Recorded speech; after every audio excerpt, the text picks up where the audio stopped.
Hello dear students. कैसे हो आप सभी? आई होप आप बहुत अच्छे होगे। आज से हम ये क्लास टेंथ का मैथमेटिक्स भी स्टार्ट करेंगे। क्लास टेंथ का मैथमेटिक्स, ओके। Class tenth. मैंने आपको सीबीएसई का प्रीवियस ईयर का पेपर जो है शॉर्ट्स फॉर्म में उसकी सीरीज चल रही है। आज से ये मैं मैथमेटिक्स भी स्टार्ट करता हूँ। इसमें एनसीईआरटी प्लस स्टैंडर्ड बुक दोनों कवर हो जाएंगे। कुछ कुछ क्वेश्चन मैं स्टैंडर्ड बुक से लूँगा और कुछ एनसीईआरटी से रहेगा। तो आज हम ये टेंथ क्लास को भी स्टार्ट करते हैं। नाइन्थ क्लास की सीरीज हमारी चली रही है एनसीईआरटी वाली, हम टेंथ का भी आज से स्टार्ट करते हैं। तो don't waste the time, let's start your topic. हम देखते हैं इसमें कंटेंट्स में ये चैप्टर्स हैं और ये पेज नंबर दे रहा है। ये पेज नंबर अलग मिलेंगे आपको एनसीईआरटी बुक में, देखो तो चैप्टर्स पे आता है। फर्स्ट चैप्टर का नाम है आपका रियल नंबर। मैंने नाइन्थ क्लास में आपको समझाया था नंबर सिस्टम। नंबर सिस्टम में ये ओवरलैप करता है रियल नंबर। तो जो नाइन्थ क्लास वाले स्टूडेंट हैं उनके लिए टेंथ क्लास में ये नंबर सिस्टम में ही पूरा आता है रियल नंबर। तो ये आपके लिए बहुत बेनिफिट होगा इससे। फिर पोलिनोमियल सेकंड चैप्टर, ये नाइन्थ क्लास वाला भी इसमें ओवरलैप करता है। पोलिनोमियल्स के आपके रूल्स इसमें काम कर जाएंगे। फिर linear pair of linear equation of two variable. Eighth class में आपने क्या पढ़ा था? One variable. नाइन्थ क्लास में भी आप क्या पढ़ोगे? Two variable. और टेंथ क्लास में भी क्या है अपना? Two variable, okay. Fourth chapter क्या है? Quadratic equation. क्वाड्रेटिक इक्वेशन आपके काम आने वाली है। थोड़ा सा नाइन्थ क्लास में ओवरलैप करता है, बट टेंथ में अच्छे से डिटेल में पढ़ेंगे। फिर आता है अपना अर्थमेटिक प्रोग्रेशन, ओके। ये चैप्टर बिल्कुल अलग है, ओनली टेंथ क्लास में है। आगे फिर सिमिलर ट्राइंगल। नाइन्थ क्लास में भी आपने ट्राइंगल पढ़ा होगा, यहाँ भी आप ट्राइंगल सीखोगे, उसका एलेबरेट फॉर्म है। फिर को कोऑर्डिनेट ज्योमेट्री। कोऑर्डिनेट ज्योमेट्री अलग चैप्टर है। फिर इंट्रोडक्शन टिक्नोमेट्री। टिक्नोमेट्री भी अलग चैप्टर है। सम एप्लीकेशंस ऑफ टिक्नोमेट्री, इसमें हाइट ऑफ डिस्टेंस, ये मैंने उस दिन पढ़ाया था नाइन्थ क्लास में आपको। ये क्या है? Right angle triangle. ये हाइपोटेनस होता है, ये परपेंडिकुलर होता है और ये बेस होता है। मतलब ये कर्ण होता है, ये अपना लंब होता है और ये आधार होता है, ओके। ये मैंने समझाया था, ये इसी का एलेबरेट वर्जन है, ये chapter 9। 10 chapter circle. 11 chapter area and related circle. ये आपने नाइन्थ क्लास में पढ़ा होगा, उसी का एलेबरेट वर्जन है थोड़ा सा। बट यहाँ नाइन्थ क्लास में हमने क्या पढ़ा था? इसकी थ्योरम पढ़ी थी ज़्यादातर। क्या पढ़ा था हमने? थ्योरम। थ्योरम पढ़ा था। यहाँ थोड़ा अलग पढ़ेंगे। Surface area and volume same रहेगा, थोड़े से क्वेश्चंस बढ़ जाएंगे, बस ये नाइन्थ और टेंथ सेम रहेगा, ओके। फिर स्टैटिक्स नाइन्थ में भी था, बट वहाँ हमने छोटा रूप पढ़ा था। यहाँ हम इसमें स्पेसिफिक करके पढ़ेंगे, उसको ज़्यादा एलेबरेट करके पढ़ेंगे स्टैटिक्स में। और लास्ट आता है प्रोबेबिलिटी। प्रोबेबिलिटी भी आपने नाइन्थ क्लास में पढ़ा होगा, ओके। और यहाँ आप टेंथ में भी इसको पढ़ोगे। तो ये मैंने बता दिया, ये चैप्टर है एक दूसरी क्लास में ओवरलैप करते हैं। तो इसको हम देखते हैं, यहाँ से चैप्टर स्टार्ट करते हैं। फर्स्ट चैप्टर का नाम क्या है?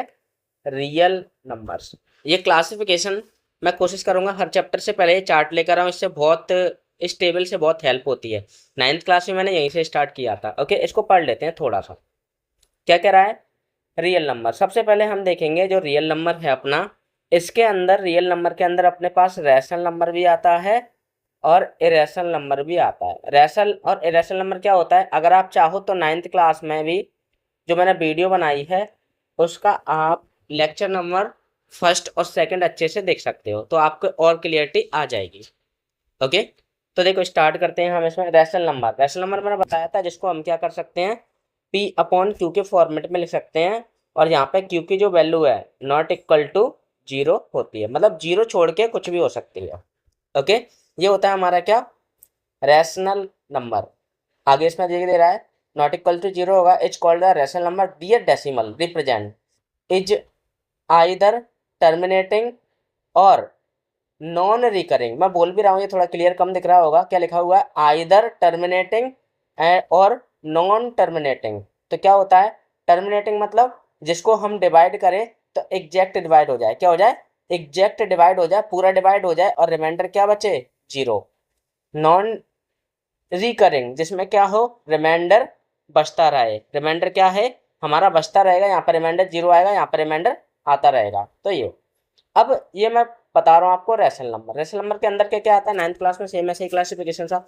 सबसे पहले नेचुरल नंबर। नेचुरल नंबर क्या होते हैं, जिनको हम बचपन से सीखते आते हैं। जैसे कभी भी हम काउंटिंग करते हैं तो कहाँ से करते हैं, 1 2 3 4 1 2 3 4 डैश डैश इनफाइनाइट तक। तो ये सारे नंबर क्या होते हैं, नेचुरल नंबर। ओके। अब और इसमें नेचुरल नंबर में अगर मैं जीरो से स्टार्ट कर दूं, नेचुरल नंबर को अगर मैं जीरो से स्टार्ट करूं तो ये क्या बन जाएगा अपना होल नंबर। तो होल नंबर कहाँ से स्टार्ट होता है, जीरो से लेके इनफाइनाइट तक। ओके। ऐसे ही अब देखना, ये जीरो है बीच में, और इधर ये प्लस के नंबर है इनफाइनाइट तक, और इधर ये माइनस के नंबर है इनफाइनाइट। इसमें मैं नेचुरल नंबर, होल नंबर और नेगेटिव वैल्यू भी ले लूँ तो ये हमारा क्या कहलाता है, इंटीजर्स। क्या कहलाता है, इंटीजर्स। ध्यान देना अच्छे से, इंटीजर्स को भी हम पी अपॉन क्यू फॉर्म में लिख सकते हैं, बट इसके नीचे कंडीशन क्या हो, क्यू की वैल्यू जीरो ना हो, बट जीरो की जगह क्या हो, वन हो।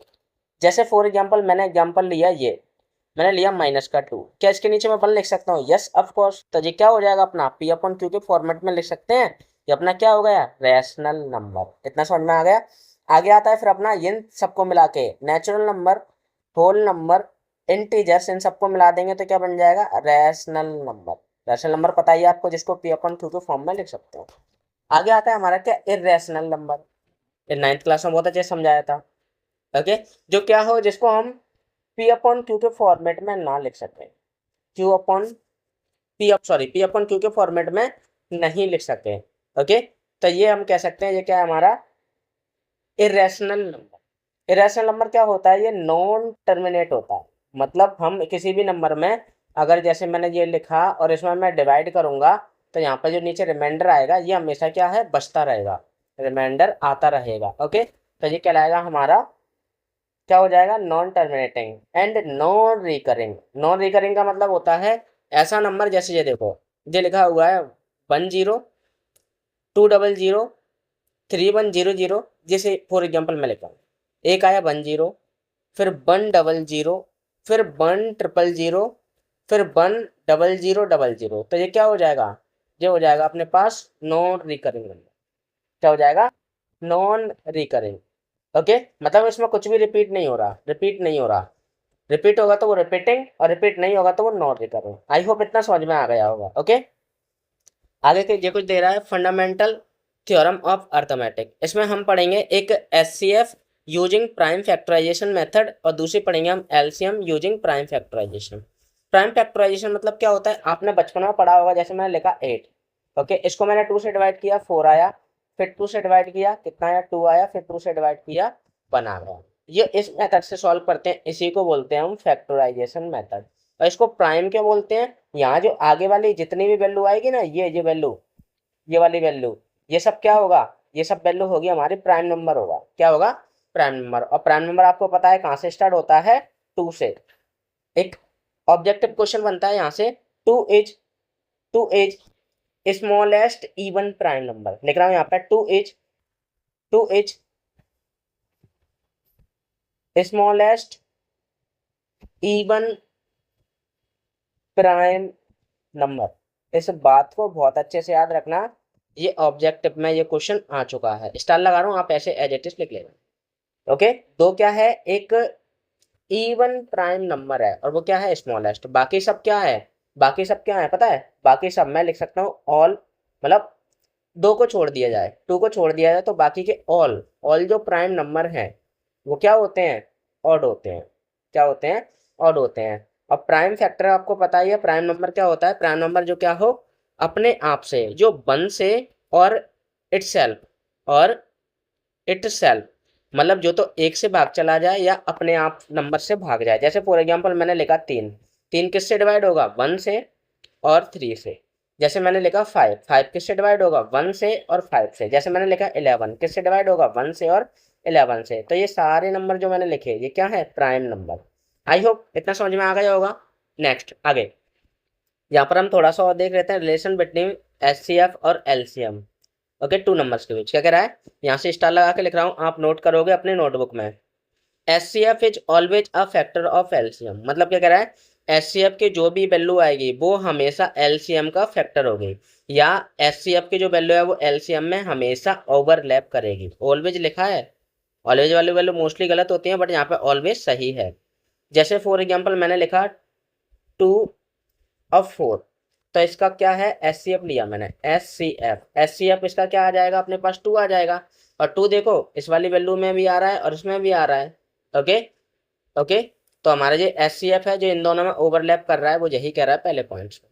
आगे एस सी एफ एच है जी, S C F A comma B multiply LCM A comma B, तो product of A and B, मतलब क्या कह रहा है, एलसीएम और एस सी एफ का हम प्रोडक्ट करें, मल्टीप्लाई करें, तो वो किसके बराबर होगा, जो 2 नंबर है, 2 नंबर ए बी की जगह क्या आएगा, कोई नंबर आएगा, कोई नंबर आएगा उसके इक्वल होगा। ओके, उसके इक्वल होगा। क्लियर। आगे ओके, हम रियल नंबर पे थे, ये मैंने फाइल चेंज कर लिया, इसको देखते हैं। अब देखो इसमें हम पढ़ेंगे क्या क्या 10th क्लास में, ये एडवांस के नोट्स भी हैं। ओके, मतलब ये स्टैंडर्ड और बेसिक दोनों में काम करेगा। तो यूक्लिड डिवीजन लेमा थ्योरम है एक ये, फिर फंडामेंटल थ्योरम ऑफ अर्थमेटिक ये एक थ्योरम है यहाँ से यहाँ तक, और ये दूसरी थ्योरम है, ये फर्स्ट हो गई, ये फर्स्ट हो गई, ये सेकंड थ्योरम हो गई।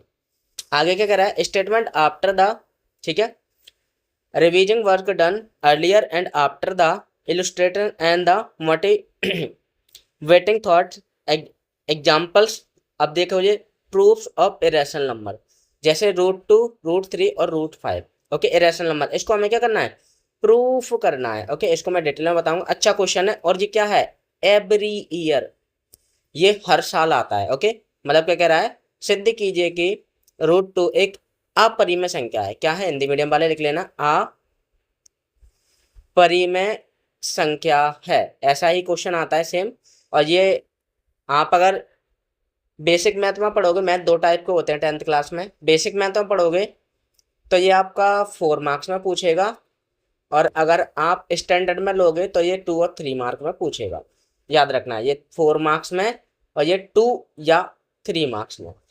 ओके, याद रखना ये सारी चीज़ें हैं। आगे फिर बताना है इसी को जो 9th क्लास में मैंने पढ़ाया था, ये क्या है, रैशनल नंबर है, इसको बताना है, टर्मिनेटिंग है, नॉन टर्मिनेटिंग है, रिकरिंग डेसिमल वाला कौन सा है, देखो देख लेते थोड़ा सा। ये दे रहा है, इसमें से 1 मार्कर का क्वेश्चन आएगा, 3 मार्कर का आएगा। ओके, आगे टॉपिक फर्स्ट क्या कह रहा है, Euclid division lemma and fundamental theorem of arithmetic, ये दोनों थ्योरम है, इसको देखेंगे अपन, ये रिवीजन नोट्स के तौर पर दे रहा है, इसको थोड़ा सा अपन पढ़ लेते हैं। Algorithm and algorithm is the series of well defined step, ये क्या होती है, एक सीरीज होती है, सीरीज मतलब यहाँ पर बहुत सारी वैल्यू दी हो, सीरीज मतलब हिंदी बोलेंगे श्रृंखला, क्या बोलेंगे, श्रृंखला है ये। Define steps which given the, ठीक है, procedure of the solving mathematic problem. Okay, upon question पे आएंगे, लैंग्वेज समझ नहीं आई होगी, अभी देखते हैं।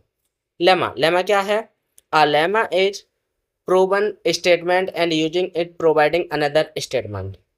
ओके, क्या कह रहा है, a lemma is a proven statement, एक प्रूवन स्टेटमेंट है, उसको यूज करेंगे हम, वो हमें प्रोवाइड कराएगा अदर स्टेटमेंट जिसको हम प्रूव करके देखेंगे। आगे हम यहाँ से आता है अपना काम का चीज, जहाँ से मैं बता रहा हूँ ध्यान देना, यूक्लिड डिवीजन लेमा थ्योरम पढ़ रहे हैं, क्या कह रहा है, 4 गिवन पॉजिटिव इंटीजर्स, किसकी बात कर रहा है, पॉजिटिव इंटीजर्स, यहाँ इसको अंडरलाइन करना आप, जिसमें क्या है, ए और बी क्या है, पॉजिटिव इंटीजर, आर एग्जिस्ट, ये क्या होंगे, यूनिक इंटीजर्स होंगे, यहाँ पे क्यू एंड आर सेटिस्फाइंग जैसे कंडीशंस है, इसको याद रखना, इस कंडीशंस को हम ऐसे ही लिखेंगे, ये हमारे पास रैशनल नंबर में प्रूव करने के काम आएगा। A is equal to B Q plus R, A is equal to B Q plus R, इस लाइन को आप यहाँ से एज इट इज लिख लोगे, ये बहुत काम की है। यहाँ पे आर जो है, आर की वैल्यू क्या होगी, 0 और बी के बीच में, ये 0 और बी यहाँ पे कुछ नंबर होगा, नंबर के बीच में होगी। ओके, आगे देखते हैं, आगे क्या कह रहा है, आगे ए क्या है, यहाँ पे डिविडेंट है, बी क्या है, यहाँ पे डिविजर है, क्यू क्या है, यहाँ पे क्वोशिएंट है, आर क्या है, यहाँ पे रिमाइंडर है।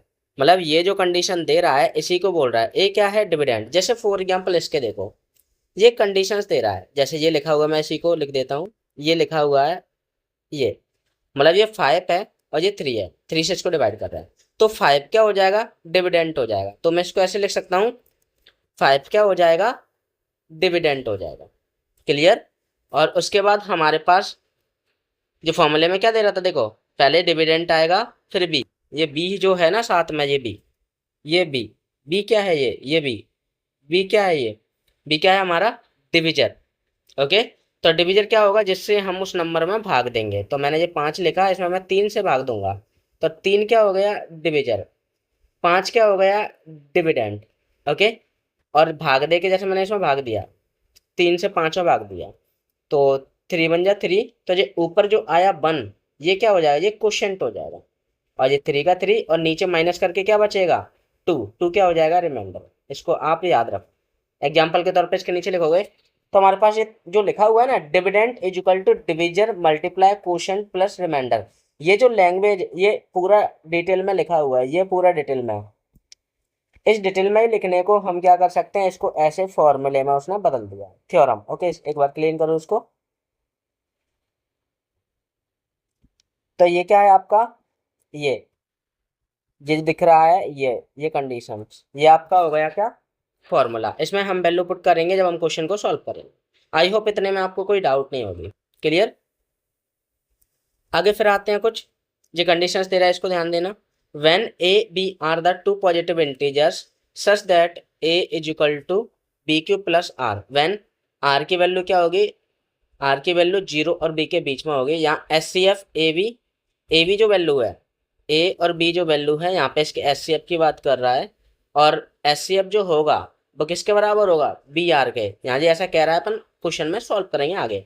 ये किसके बराबर होगा, बी आर के बराबर होगा। इस लाइन को याद रखोगे और इसको इतना याद रखोगे जो मैंने हाईलाइट किया, ये आपके बहुत काम का है। आगे बढ़ते हैं। आगे the step of the find S C F two positive integers Euclid division algorithm are given. यहाँ पे क्या कह रहा है, टू इंटीजर्स हम जो लेंगे ना, तो उसमें जो कह रहा है ए की वैल्यू जो होगी ना वो ग्रेटर देन बी होगी। मतलब ए की वैल्यू जो आएगी ना, जो बी हमारे पास होगा उससे हमेशा बड़ी वैल्यू होगी, तभी तो हम डिवाइड कर सकते हैं। जैसे फॉर एग्जांपल मैंने लिखा है ये 5 और डिवाइड करना है 3 से। ठीक है। तो ये क्या हो गया, ए हो गया, और ये क्या हो गया, बी हो गया। तो इसको मैं लिख सकता हूँ क्या, 5 ग्रेटर देन 3, या मैं लिख सकता हूँ ए ग्रेटर देन बी। ये इस ऐसे लिखा हुआ है, इसका मतलब ये है। एग्जाम्पल के तौर पर मैंने ये समझा दिया, आप नोट कर सकते हो। Take greater than A divided by and the number of the B divisor. ठीक है, अभी मैंने बताया था ना, डिविडेंड और डिविजर बताया था ना, ये क्या होता है आपको बताया था अभी, ऊपर देखो फिर से। ये जो मैंने 5 लिखा था, ये क्या है, डिविडेंड, और ये क्या है, डिविजर। तो हम क्या सकते हैं कि ये क्या है, डिविडेंड 5 और 3 क्या है, डिविजर। ओके। सेकंड पॉइंट ये काम का है। थर्ड पॉइंट में क्या कह रहा है, नाउ होल नंबर क्यू और आर, क्यू और आर क्या है यहाँ पे, find the whole number find करना है क्यू और आर के बीच में, and quotient and remainder the respectively. तो ये कंडीशंस है ना जो मैंने लैंग्वेज में लिखाई थी, वो ये लाइन है, जैसा वो कह रहा है हम देख लेंगे। अभी क्वेश्चन कराएंगे, क्वेश्चन में एक एक बार समझ में आ जाएगी। फिर the fundamental theorem of arithmetic, ये हो गया। अब इसके बाद क्या कह रहा है, एक ये कंडीशन दे रहा है, composite number product of prime number.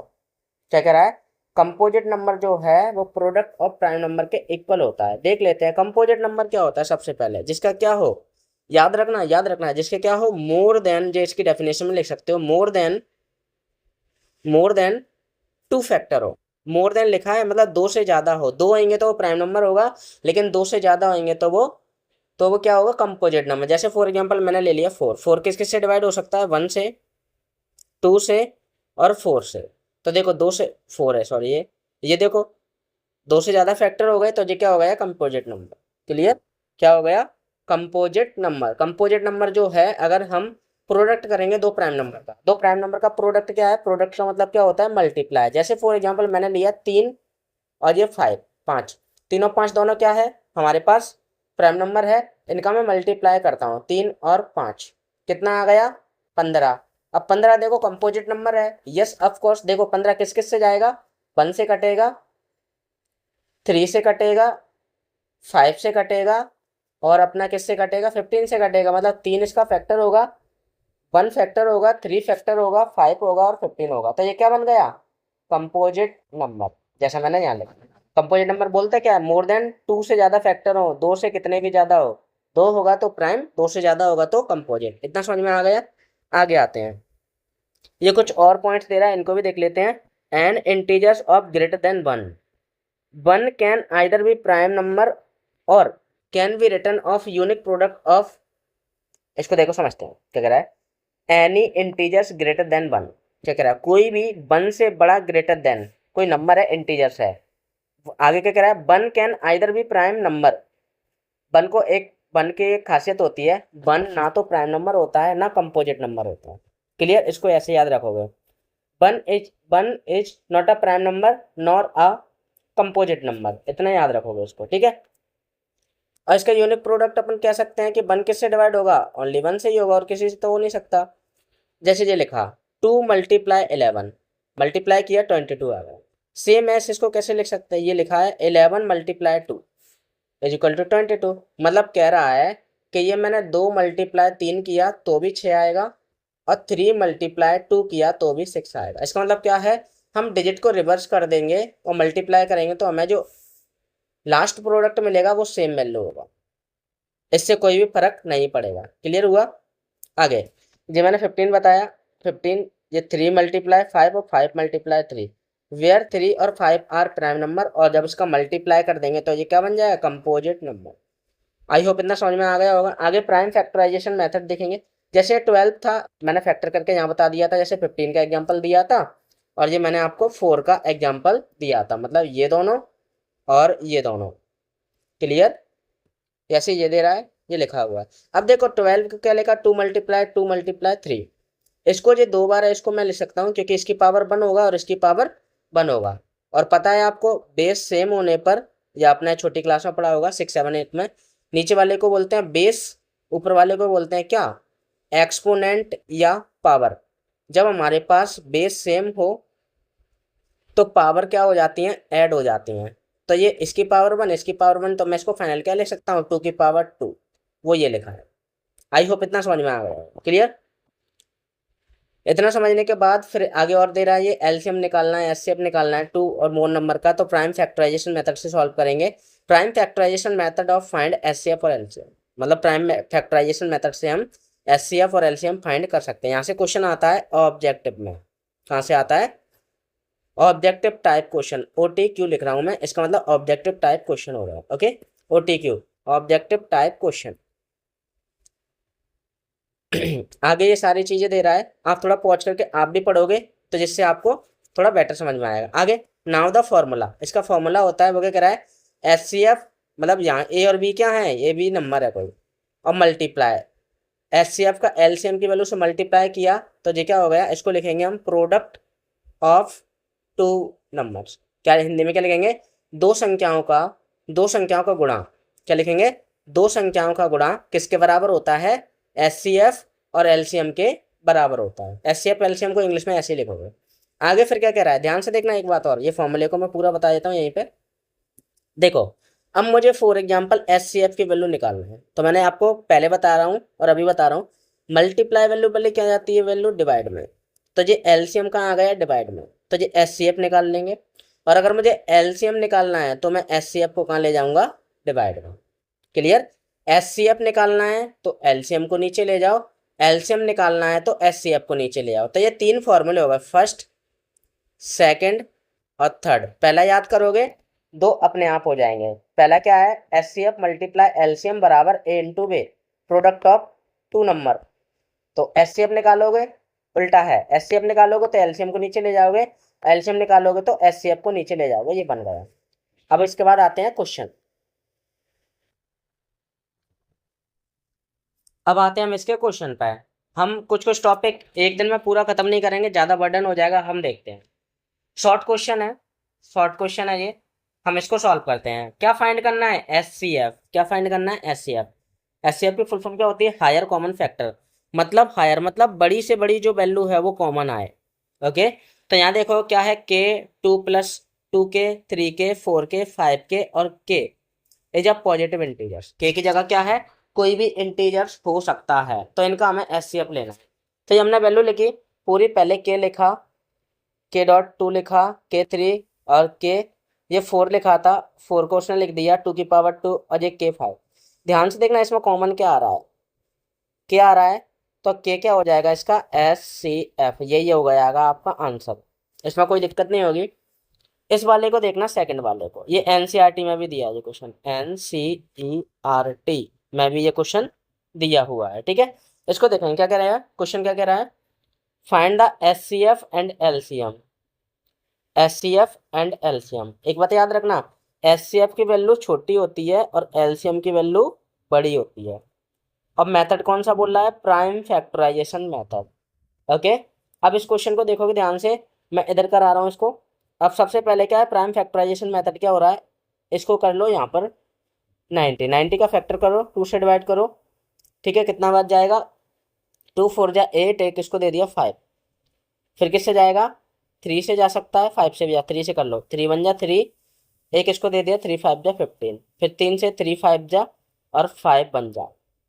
ऐसे देखेंगे हम कितना, 144 को 144 2 से डिवाइड कर लो, 2 7 जा 2 2 जा, 2 से किया, 2 3 जा 2 6 जा, 2 से काटा 2 1 जा और 2 8 जा, 2 से काटा 2 9 जा, फिर 3 से 3 3 जा और 3 1 जा, ये इसका फैक्टर आ गया।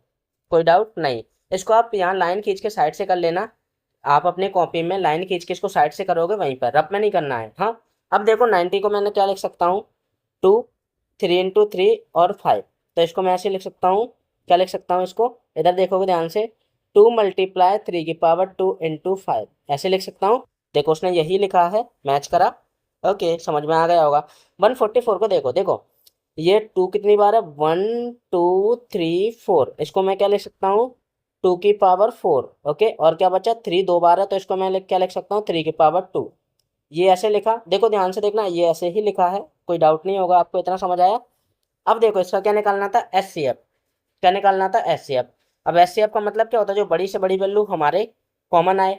तो सबसे पहले हम इसका SCF निकालें, तो इसमें कॉमन क्या है, हम यहीं से देख लेंगे। सबसे पहले तो इसमें 1 2 कॉमन है, और यहाँ से एक ही 2 कॉमन आएगा, तो ये, तो सबसे पहले क्या आ जाएगा, इसका 2 कॉमन आ जाएगा ये। फिर देखेंगे हाईएस्ट वैल्यू, यहाँ पे क्या है, 3 की पावर 2 कॉमन, और यहाँ पे भी क्या है, 3 की पावर 2 कॉमन, तो ये भी क्या आ गया, 3 की पावर 2। अब 5 यहाँ है बट यहाँ पे नहीं है, तो 5 छोड़ देंगे, तो कितना हो जाएगा, 3 3 जा 9, 3 3 जा 9, और मल्टीप्लाई फिर से करेंगे किसमें, क्या, 2 से, तो ये कितना हो जाएगा, 18, तो 18 आ गया इसका SCF। आई होप इतना समझ में आ गया होगा। अब LCM निकालेंगे। अब LCM को ध्यान से देखना, सुनना अच्छे से ध्यान से, मैं इसको रेज कर रहा हूँ थोड़ा सा, LCM के लिए देखना। LCM में हम क्या करेंगे, देखो SCF में हमने क्या लिया था, सबसे बड़ी वैल्यू, ओके, सबसे बड़ी वैल्यू, लेकिन देखा यहाँ जहाँ जो सेम आ रहा है वो सेम, बड़ी वैल्यू में भी सेम आए, सेम। अब यहाँ देख देखेंगे LCM में बिगेस्ट पावर देखेंगे, बड़ी वैल्यू नहीं, बड़ी पावर देखेंगे, तो बड़ी पावर 2 की सबसे बड़ी पावर क्या है, 2 की पावर 4 दिख रहा है, 2 की पावर 4 सबसे बड़ी पावर है, तो ये क्या आ गया, 2 की पावर 4।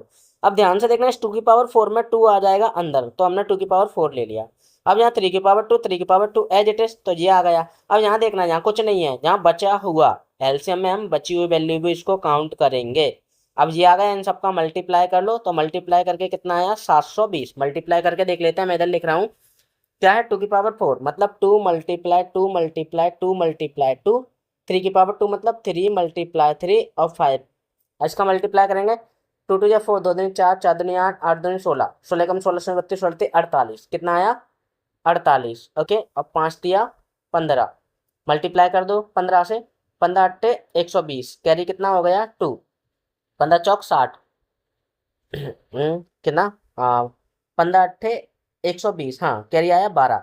अब 15 चौक 60, 60 60 और 12 कितना हो गया, 72, मतलब देखो 270 आया, तो ये हो गया आपका आंसर। आई होप इतना समझ में आ गया होगा।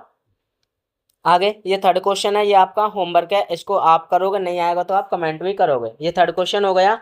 उसके बाद आता है फोर्थ क्वेश्चन। फोर्थ क्वेश्चन मैं करा रहा हूँ, ध्यान से देखोगे आप, ठीक है। क्या दे रहा है, SCF कितना है, 306 और 1314। अब देखो ये SCF मतलब ये दो वैल्यू है, ये क्या है, फर्स्ट नंबर हो गया और ये क्या है, सेकंड नंबर हो गया। इनका दोनों को सॉल्व किया तो SCF आ गया 18। तो इसका अब देखो आगे LCM क्या दे रहा है, 306 और 1310। अब देखो 1314 1314 क्या आ रहा है, कॉमन आ रहा है, ध्यान से देखना आप, और 303 दोनों में सेम ही वैल्यू है, तो हमें फाइंड करना है, तो फाइंड कर लेंगे। क्या दे रहा है, HCF तो दे दिया 18। अब यहाँ पे हम फॉर्मूला लगा देंगे, फॉर्मूला लगा के डायरेक्ट आ जाएगा। तो आप लिख सकते हो HCF बराबर इतना। इसको आप सारे क्वेश्चन को गिवन से स्टार्ट करोगे, ये ऐसा मैं सारे स्टूडेंट को बताता हूँ, आप गिवन से स्टार्ट करो। गिवन मतलब जो वैल्यू क्वेश्चन में दे रहा है वो। आगे आप इस क्वेश्चन को यहाँ से स्टार्ट करो, ये लेट और एंड छोड़ देना यहाँ से डायरेक्ट। ओके, तो ये क्या है, हमारा फॉर्मूला है। ये क्या है, फॉर्मूला है, ये फॉर्मूला, ये क्या है, फॉर्मूला जो मैंने समझाया आपको। एलसीएम इंटू HCF, और ये ए बी क्या है, प्रोडक्ट ऑफ टू डिजिट। क्या है ये, प्रोडक्ट, दो संख्याओं का गुणनफल बराबर एलसीएम मल्टीप्लाई HCF। वैल्यू रख दो। HCF की वैल्यू कितनी है हमारे पास, 18। LCM as it is. दो नंबर क्या है हमारे पास, एक है अपना 306 और दूसरा है अपना 1334, ये आ गया। अब देखो ये मल्टीप्लाई वैल्यू, वैल्यू क्या जाती है, वैल्यू अपॉन में, अपॉन मतलब डिवाइड में। तो देखो 18 से इसको डिवाइड कर देंगे, तो डिवाइड करेंगे तो देखेंगे डिवाइड करके। ओके, ठीक है। देखो इसको हम सिंप्लीफाई कर लेते हैं। ये 18 है, किससे चला जाएगा, 3 से, 3 से 18, ये 3 से गया, 3 एकम 3, 0 का 0, 3 दूनी 6। ओके, अब 6 से ये पूरा जा रहा है, 6 एकम 6, कितना बचा 4, और 4 इसको दे दी 42, 6 सत्ते 42, कितना आ गया 17। देखो वही बच्चा, ये 17 है और ये डिजिट है, इसका मल्टीप्लाई कर लिया, ये क्या आ गया अपना LCM। ये हो गया आपका आंसर। आई होप ये दो क्वेश्चन कराए मैंने, अच्छे समझ में आ गया होगा।